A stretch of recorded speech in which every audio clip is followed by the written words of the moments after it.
क्षेत्र का आप प्रतिनिधित्व करते हैं, सरोजनी नगर का, उसके हालात पहले जो कैसे थे और अब ऐसे हैं, वो वहाँ का जनता बता रही है वहाँ पे कैसे हालात थे, कितनी सरकारें रहीं वहाँ पे, पहले एमएलसी रहे, लेकिन अब जो चीज़ है वो तस्वीर बदल रही है।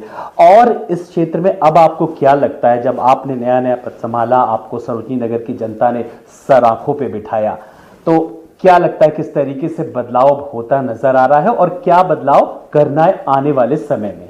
नहीं, सरोजनी नगर की जनता बहुत अच्छी है, बहुत दिल से मानती है। मुझको जानते भी नहीं थे, 15 दिन 18 दिन सबने मुझे जज किया।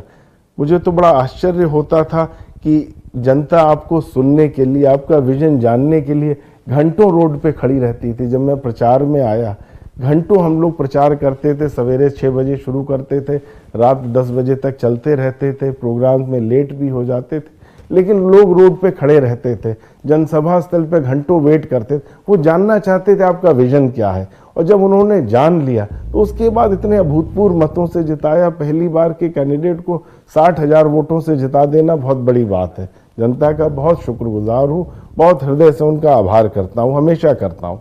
फिर मेरे मन में अपने आइडियाज़ थे, बच्चों के लिए काम होना चाहिए, महिलाओं के लिए उनको आत्मनिर्भर बनना चाहिए, युवा के सपने होते हैं उन्हें साकार करना चाहिए, और सबसे महत्वपूर्ण हमारे वृद्धजन होते हैं जिनके कारण आज हम कहाँ से कहाँ पहुँच गए हैं, उनके लिए हमें करना चाहिए। तो हर वर्ग के लिए हम लोग काम कर रहे हैं।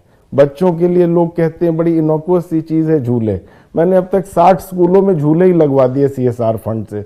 बच्चे जो है कितने खुश रहते हैं, प्राइमरी स्कूल के स्कूल आते हैं, झूला झूलते हैं, खेलते हैं, और टीचर्स इतने खुश रहते हैं, कहते हैं अब सारे बच्चे स्कूल में टिके रहते हैं।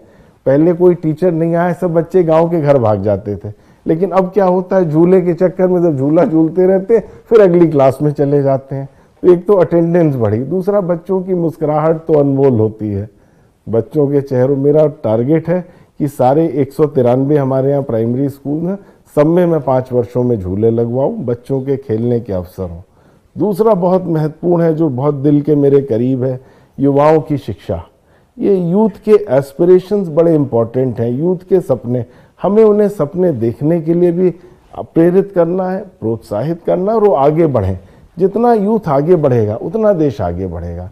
हमारे यहाँ 35 करोड़ आबादी 25 साल से 35 साल के बीच वालों की है। India is the youngest country in the world. यही हमारा सबसे बड़ी शक्ति है, यही हमारा पोटेंशियल है।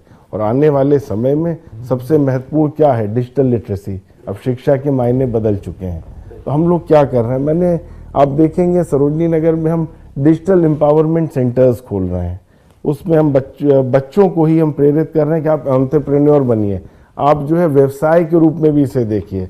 बच्चों को हम कंप्यूटर्स गिफ्ट कर रहे हैं, 5-5 कंप्यूटर का गिफ्ट, प्रिंटर, स्कैनर, उनको हम इंटरनेट कनेक्शन, वाईफाई, और उनके यहाँ ट्रेनिंग क्लासेस चला रहे हैं। बच्चे खुद लोगों को ट्रेन भी कर रहे हैं, हमारे ट्रेनर्स भी लगे हुए हैं, और वो एक कॉमन सिविल सेंटर जैसे आपका कॉमन सर्विस सेंटर है उसका भी काम कर रहे हैं।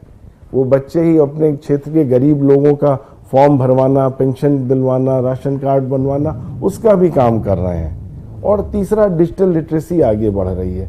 अभी जान के आपको हर्ष होगा, अभी कल ही मैंने कार्यक्रम किया, हमने 3 महीने से ये कार्यक्रम चला था, 6 बच्चों की बहुत अच्छी नौकरियां लगी। तो उन बच्चों को मैंने लैपटॉप भी गिफ्ट किया, मैंने शुभकामनाएं भी दी। इतनी प्रसन्नता थी उनके चेहरे पे कि आपने डिजिटल लिटरेसी सीखी, माइक्रोसॉफ्ट वर्ड, एक्सेल, टैली, और खुद योग्य बन के नौकरी मिल रही है। मेरा तो टारगेट है कि हिंदुस्तान में सब जगह यही होना चाहिए कि नौकरियां बच्चों को ढूंढते हुए आए, बच्चे हमारे वेल्थ के क्रिएटर बने, अपने आप में वेल्थ जनरेट करें। ये हम लोग का टारगेट है।